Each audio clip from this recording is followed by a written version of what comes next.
itegeko rya Yesu, itegeko ry'umukiza Zerimana letafi riba havini, nta mbuto bazanye, nta pome, ntabyo bakamuye, nta nanasi, nta mwembe, akoresha itegeko amazi ahinduka divayi.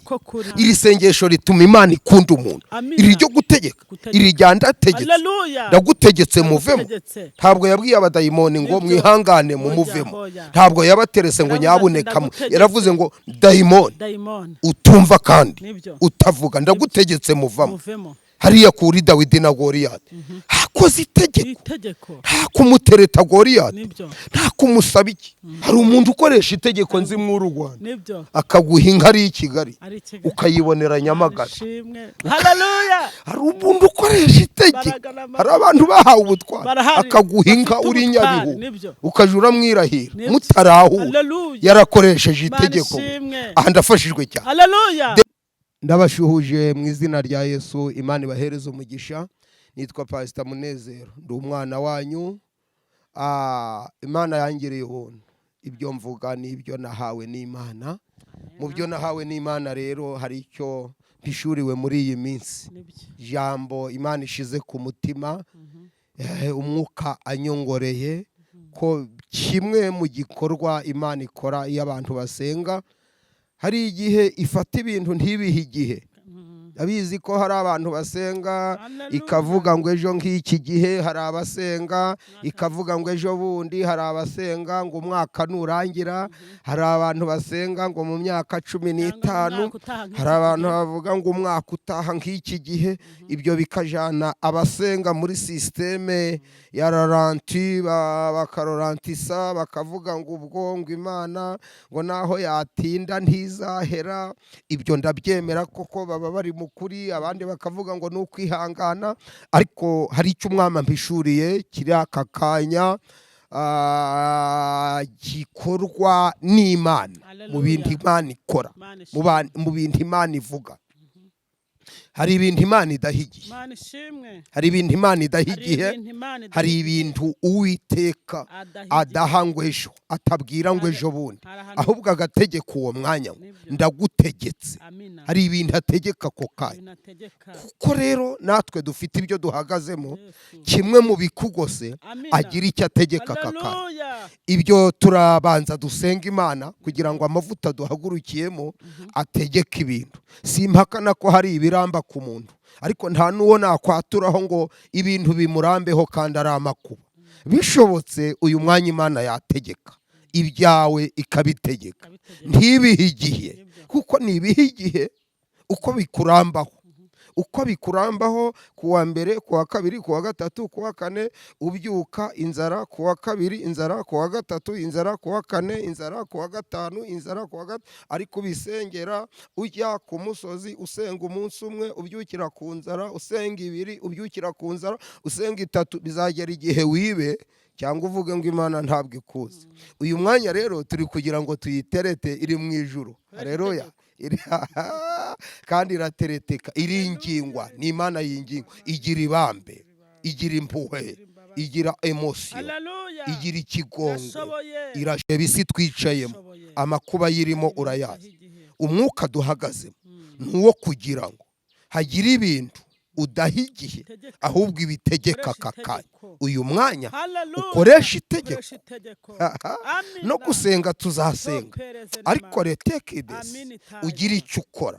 Remasiya tuza ahantu henshi wategetse, no kuri twutegeke befika mu izina rya Yesu. Urakoze, amen. Turasoma ubutumwa bwiza uko bwanditswe na Luka ibice 7. Ubutumwa bwiza uko bwanditswe na Luka ibice 7. Haravuga ngo Yesu akiza umugaragu w'umutware w'abasirikari. Imana idufashe kandi atugire neza kandi duhereze umugisha. Turasoma ibice 7 umurongo wa 6. Ibice 7 umurongo wa 6. Yesu ajyana n'abageze hafi y'inzu, uwo mutware w'abasirikari amutumaho inshuti ze ati, Nyagasani, ntiwirushye kuko bitankwiriye ko winjira mu nzu yanjye. Nicyo gitumye ntekereza ko bitankwiriye ndetse ko nzahuri. ubwanjye, ahubwo tegeka umugaragu wanjye arakira. Wowe tegeka umugaragu wanjye arakira, kuko nanjye ndi umuntu utwarwa n'abandi, mfite n'abasirikare ntwara. Iyo mbwiye umwe nti genda, aragenda. Nabwira undi nti ngwino, akaza. Nabwira umugaragu wanjye ndikore iki, akagikora. Yesu abyumvisha aramutangarira, ahindukirira abantu bamukurikiye ati ndababwira yuko ntabwo nari nabona kwizera kungana gutya habe no mu Bisirayeli. Izo ntumwa zisubiye mu nzu zisanga uwo mugaragu akize. Imana ibahereze umugisha mu izina rya Yesu. Aya ahandi kamwe ngira ngo twumveho nugukiza. Icyo nshaka ko mwumva nugukiza ikintu utegereye, ikintu kitari hafi yawe. Niyo mpamvu iki gikorwa tumaze iminsi twumva ubutumwa bwinshi, ariko ahaho twenda kuvuga gukiza n'ibintu utegereye bitari hafi yawe, bikuri kure. Aha nicaye hagakira ibiri Burayi, aha nicaye hagakira ibiri muri Australia, aha nicaye hagakira ibiri hakurya, aha muri famiye nicaye, aha kwiyimbuga nicaye dekisa enamango ndikura urubuga hagakira bari mu bitaro. Hakoze itegeko ry'Imana. Hari abanyumva nabi, sinjukiza ahubwo iyantumye yakoresha itegeko. Iyo mvuga, iyo Mana, iyo uyu mutware yabwiye, yaramubwiye ngo si ngombwa kuza hano, ufite ubutware bukiza n'uwo utagezeho. Ufite ubushobozi bwo gukiza umuntu utagezeho. Aya magambo abereye isi uburyohe bukomeye. Ufite ibikukosa ariko ntugira abagusengera, ariko ahandi Imana iri mu ijuru yategeka ukagira uko ugenda. Sindimo mvuga ibintu biri mu mwuka gusa, ndavuga n'ibyo mu mubiri. Wakira n'ibyaha bigakira, wakira n'indwara zigakira. Ni uburyo bubiri, wakira n'ubukene bukagenda, kuko turabona ahantu 10 yategetse. Yesu afite ahandi 10 yategetse. Atakubwiye ngo genda ngo ejo, osito action immédiate, ako kanya maintenant akagira icyo akora, arabishoboye. Yesu ntabwo ari uw'ejo hazaza gusa, uko yararejo n'uyu munsi niko ari, kandi niko azahoraho iteka ryose. Bamwe turi ku rubuga ruvuze ngo irakora. Mu bindi ikora harimo gukoresha itegeko, kuko ntiyarema abategeka ngo ibure gutegeka, ntiyarema amategeko ngo ibure gukoresha itegeko. Ifite itegeko yihariye. Nshuti zanje, wowe unyumva gira amatsiko, ibyo warimo bubirambitse gato, buretse hagarariraho umva uko ivuganye nawe. Muri iki gihe cy'amakuba menshi, kimwe mu bihumuriza Abanyarwanda, ibyo ubona bikugoye, ibyo mubona bibagoye, yakoresha itegeko. Kandi kimwe mu birimbuza abantu basenga, kimwe mu birimbuza abantu basenga n'ugupinga ibihanuwe nk'ibi. Hari itegeko genda gukora, hari itegeko ryenda gukora, kandi iryo tegeko ryigeze rikora kandi rizongera rikore. Nirikoze ku byawe, kuwiteka abasha gukoresha itegeko. Ndi mu mwuka, ntaguze mu isoko nahawe niyantumye. Mu bice byinshi bigize isengesho hari igice cyitwa itegeko. Ni ibintu Imana ibibona birambiye umuntu, ikabona kandi nabigumamo aragwa, kandi ikabona iramukunze. Iravuga ngo, nigeze njya mu misa numva padiri avuze ngo kubw'ububabare bwe bukabije gose, ngo tugirire impuhwe kandi uzigirire n'isi yose. Imana yagirira isi impuhwe. Iyo dusomye uyu mutware, yumvise ko Yesu, nk'uko nawe untega amatwi, ntabwo yahuye na Yesu. Yumvise Yesu ari mu birometero nka 2, abwira inshuti ze ati ahandi ni habi, nahagera arareba ibi byaha dufite, katwihanire hano, mugende mumubwire ko nitunganyije. Akaraba icyo nganiza abantu ngo aho umuntu ari anyumva abasha kwiyunga n'Imana. Ibikora duhari n'ibikora tudahari. ibikora duhari n'ibikora tudahari, ngo arababwira ati mugende mumubwire ngo aradutumye ngo niturindira kugerayo urasanga umwana yapfuye.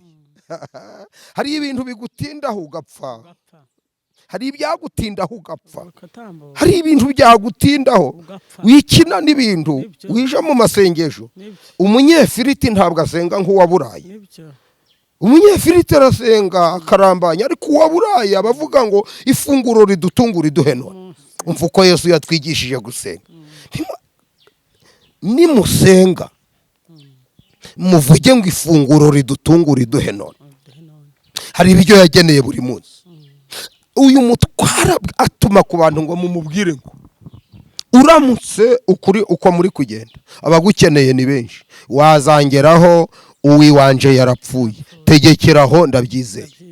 Inshuti ze ziramubaza site wa muntu arategeka nta n'ikinini.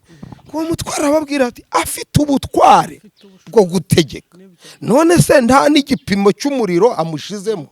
Uwo mutwara aravuga ati ekada buriya umuriro arawuzi, abirebera kure. Aramubaza ati none se uriya kwari umunyamaguru yageze hano ryari? Umuntu utari wagera iwawe, iri jambo ndagira ngo muryumve, umuntu utari wagera iwawe aragukiza, arakuzi. Umutwara avuga ati yamenye kera, amenye kera.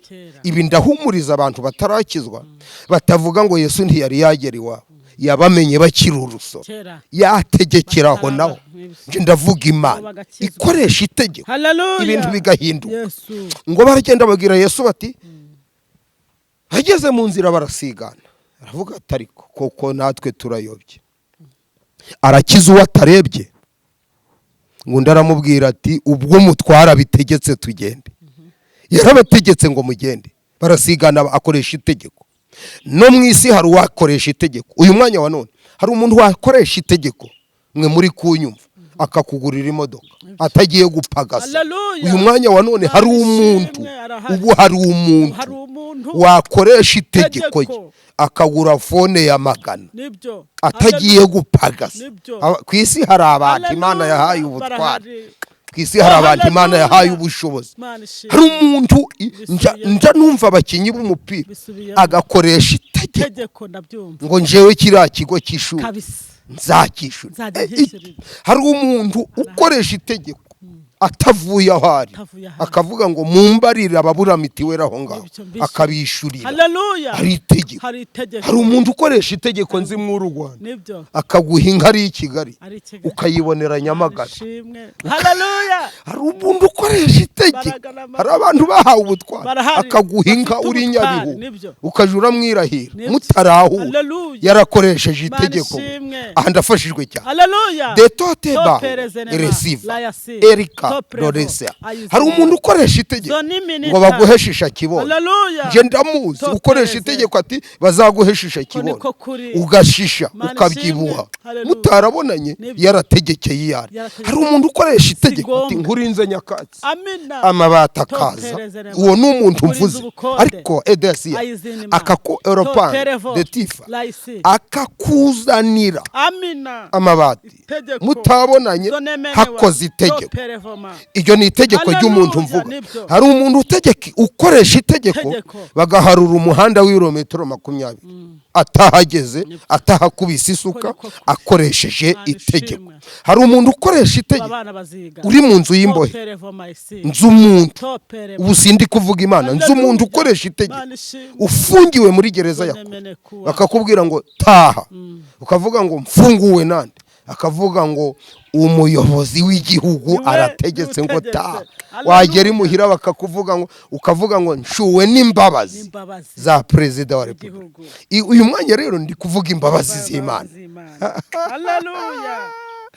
Ifite ububasha bwo gutegeka diabete zigasha. Uyu mwanya ifite ububasha bwo gutegeka malaria zigasha. Ifite ububasha bwo gutegeka umuntu agakizwa. Yakoresheje itegeko ku musaraba, igisambo kibona agakiza kitagiye mu materaniro, kimanitse kikaboneraho kimanitse. Koresheje itegeko ihereza Sawuli agakiza ari mu nzira, atagiye nta umubwire. Iramufata iravuga ngo uyu munsi Petero we ntarakizwa, aka kantu mukumve neza iravuga ngo Pawulo we ntabwo arakizwa bamusengeye dukoresheje itegeko atari yagera yaje arakira agakiza ngo imufatira nzira. Aramubwira abamareka ati niyanga gukizwa mumufatire mu nzira. Ubu hari abantu bazakizwa ku itegeko. Ushobora gukizwa ku itegeko uyu mwanya iramufatira mucugusi mukoza hiya. Pawulo aravuga ati ndekura. Iramuvuga ati ngufashe ku gahato. Ngo Pawulo aravuga ati umenye ko nkomeye. Nayo iramubwira iti ndakomeye. Ngo igihe iramucugusa aleluya iramuherana. Ubu hari ibintu Imana ibasha guherana ikabifata ariko ikabiherana ntibizakugarukeho ikabiherana bitakugarutse. Hari igihe ifata ubukene ikabuherana ntibugaruke mu rugo iwawe. Hari igihe ifata indwara ikaziherana. Hari igihe ifata ibyaha byose ikabiherana. Hari igihe yishura amadeni ukamara n'umwaka nta deni kuko hari ibintu yaheranye. Ibiherane ibiremanga desi. Hari igihe ifata inshuti zawe zikurwanya zikwihishemo igafata abarozi n'abakonikoni ikabaherana ugakira amavi ugasimbuka ibihato bikiruka ikabiherana byose. Irakoze cyane. Yafashe abasirikari 16 irabaherana. Petero arasohoka irabafatira abanyuguza ngo barebe babura uko bamukurikira. Ariko ndasetse cyane habura n'uwakurikira ngo abaze ngo anyuze he. Mutware wabahageze mu gitondo bati yatashe yacuwe nani ese byizweho ngo ntabwo babyize. Dosiye se ngo nta dosiye zakoreshejwe. Hakoze iki tegeko ry'Imana bamufunguye nijoro baravuga ngo nagende ngo akorera Imana. Ndimo ndavuga Imana ikoresha itegeko inzu z'imbohe haleluya zigafungurwa. Kangubwire ageze kwa Lazaro ntabwo basenze nta minsi 3 nta yibiri yaravuze ngo Lazaro mva nkubwire mva nkubwire umazemo 3 ariko sohoka ngo abaraje ikinuko kimushiraho. Bari mu giterane ibihumbi 5 byumiwe yakoresheje itegeko. Ngo hari umuhungu wari wazanye utuntu yitwaje mu iteraniro ngo araturya atashe akoresha itegeko baratuzana aradutubura bararya barahaga basagura intonga 12. Koresha itegeko Petero yabuze amafi. Arego uyu ni umwami w'amahoro. Yakoresha itegeko Petero yabuze amafi arayahamagara. Umuririmbyi yaravuze ngo yibihamagaye biritaba neshika defika. Koresheje itegeko Sara yaragiye mu mihango ariko nshaka itegeko ryako kanya action immediate ako kanya osito yego. Ntabwo bagiye kubetesha mu bukwe bw'ikana yarahicaye zishira hari baramuvuza ngo uyu munsi turanywa. Arababwira ngo muranywa ku itegeko rya Yesu. Itegeko rya Yesu itegeko ry'umukiza Zelemani letafi riba havini nta mbuto bazanye nta pome ntabyo bakamuye nta nanasi nta mwembe. Akoresha itegeko amazi ahinduka divayi. Abageze ku nyanja ntabwo yababwiye ngo mwiyirize ine. Yakoresheje itegeko. Singwanya biyiriza ariko mbahamagariye kubabwira ngo detika de wasi uyu mwanya mu mavuta ndimo hari ibintu yakoresha itegeko kuko nibigutindaho uzasara zefikaremo nibigutindaho uzipakia ihanganuje mwaya mavuta rare pas de fika iresine inyanja ngo irahorera demasiya ngo Mose nawe yararimo uwo mwuka aravuga ngo abanyegiputa mwabonye timuzongera kubabona ukuri. Yari yizeye zefika lakinam akoresha itegeko mepa. Bageze kwa Tabita yapfuye ntabwo basenze nta giterane nta jambo ry'urufunguzo nta kuramya no guhimbaza. Yarinjiye abwira Tabita Petero yarazi uburyo bwo gusenga. Uburyo bwo gusenga burakenewe kubashumba. Uburyo bwo gusenga burakenewe kubigisha. Uburyo bwo gusenga burakenewe ntawe ubwiha abuhabwa n'Imana atereta Imana. Uyu munsi nizeye ko twagirirwa ubuntu hagakora itegeko ry'Imana hagakora itegeko ry'Imana. Ku kibazo ufite hakora itegeko ry'Imana. Kubiguhiga hakore itegeko ry'Imana. Resika defika erema rashike edatia kuri Esteri na Vashiti kuri Esteri na Vashiti niho ngeze zo wanika ubundi nta mategeko yemeraga ko umugore ava mu nzu ngo ndayijemo ubwo urumva yari amahano iyo ni divorce ariko kubw'itegeko ry'Imana ku muntu wavuganye n'Imana witwa Esteri ramubwiye ngo nubwo bidasanzwe bibaho ngiye gukoresha itegeko Vashiti aruvemo ugwicare aha hari itegeko ntimuyobe Imana ntinegurizwa izuba ibyo utekereje si byo mvuze ko Imana ibasha gukoresha itegeko ku kigeragezo ufite igakoresha itegeko ku bwa Eliya nta minsi 3 yamuhaye yaravuze ngo imvura irahagarara bujya hakoze itegeko ry'Imana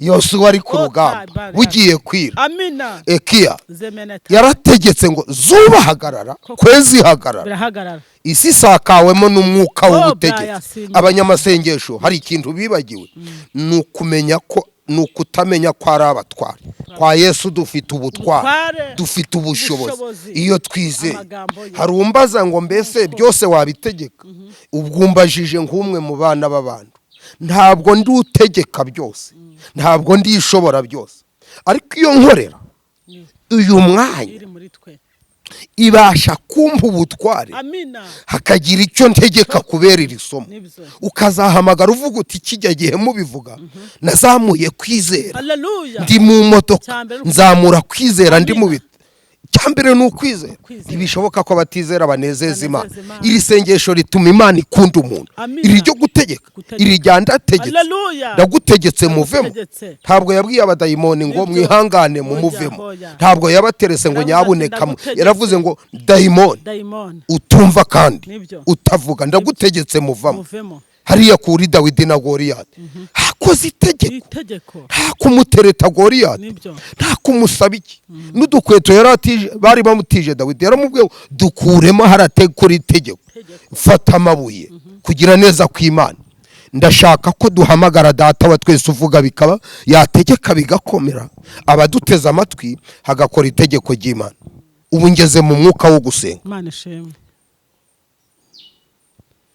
ndasa nsheshetse umunota amasegonda 2 ngira ngo buri wese yinjire mu iyi mood muri emotion y'ubutware n'ubutware butegeka inyanja butegeka umuriro uzibageze mu muriro basadura yarategetse ngo umuriro ntubafateho uzitegeko amategeko 10 yabaye mu Egiputa yategetse inda ngo ntimuzaje kubisirayeli zumvira iryo tegeko ategeka ibikeri ngo ntimukagere ku Mwisirayeli ibikeri ntibyaje ategeka amaraso ngo ntimukagere ku Bisirayeli nekisarema ategeka inzige ngo mumenye umupaka aziha umupaka ategeka ibibugu ngo nesikarema birakone masiya ategeka urupfu ngo hapfe imfura z'abanyegiputa bizininga etaki yaze alekoresire alekanema ategeka umwijima ategeka umwijima noneho hano ndafashishwa ategeka umwijima ngo wa mwijima Bisirayeli barebe abanyegiputa ntibarebe akoresha itegeko esira dekin akoresha itegeko ngo Abisirayeli bambuke ariko abanyegiputa baheremo uyu mwanya data wa twese atwemereye ko hari ibintu yenda gukoresha itegeko data wa twese uri mwijuru simangone iyo bihamagaye birita hari ibintu birambye ku banyarwanda hari ibintu birambye ku bakozi b'Imana hari ibintu bibatinzeho hari ibintu bibabazeho iminsi hari ibintu bibatinze mu mavi hari ibintu bibatinze mu hari abantu batinze mu busambanyi hari abantu batinze mu bujura hari abantu baburambye hari abari bikora hari abatinze mu burozi hari abantu indwara zitinze hari abaheze mu bitaro bitaro, hari ababaye bene byo, hari abafite indwara twibanira, hari abafite ibyaha twibanira, hari abafite inkoni bakubitwa buri munsi, hari abafite amadeni babaye bene yo, erika de bisi sefikanemo bibanira ko rosi etikedo. Ariko uyu mwanya wa none eleshi umutware yaravuze tegeka n'ibitakwegereye. Uyu mwanya wa none tegeka n'ibitatwegereye, ariko nima tegeka n'ibitatwegereye, tegeka n'ibiri kure, tegeka n'ibiri mu mahanga, tegeka n'ibiri hano hafi, tegeka utegeka ikintu cyose ubona cyazonze ubwongo bw'umuntu ugikuzeho itegeko, ntugikuzeho aremasiya sifa, ntugikuzeho ibiterane 40, ugikuzeho itegeko. Aterane yarakize, aterane yarishuriwe, aterane yarabohowe, aterane yarakijijwe, ntibimutindeho. Tegeka abajura bihane, tegeka abasinzi bihane, tegeka abanzi bihane, tegeka abagambanyi bihane, tegeka abarozi bihane, tegeka indwara zikire, tegeka ibyaha bigende, tegeka. Ndagushimye ko kuri uyu mwanya hari itegeko ribaye ku baryamye, hari itegeko ribaye ku babyutse, hari itegeko ribaye ku basinziriye, hari itegeko ribaye ku bari kugenda, hari uko ukoresheje itegeko ku bakora umurimo wawe, hari itegeko ribaye ku bashumba ukabirukanaho urubwa, hari itegeko ribaye ku bayoboye amatorero, hari itegeko ribaye ku bayoboye indembo bagakoresha itegeko, ukaremasiya ukabarwanirira, ukerekana ko ari wowe batumye hakora itegeko ryawe. Ibitavuga Imana byose bihuye. Mbyambaje nize izina ryawe Yesu, urakoze, amen. Imana bahereza umugisha mu izina rya Yesu. Nababwiraga ko mu mwuka wo kwizera igice kimwe kigize amasengesho ari mu itegeko ry'iyo dusenga, irikoreshe kandi gushima kube kwinshi. Ubwo ubusize nabahaye namba n'ubu nazibaha zo kuri WhatsApp ni 7866898232. Iki kiganiro kibaryohere kandi kizamura imisengere no kwizera kwanyu. Mu izina ryawe ryera nibwo mbyambaje nizeye. Shalom shalom.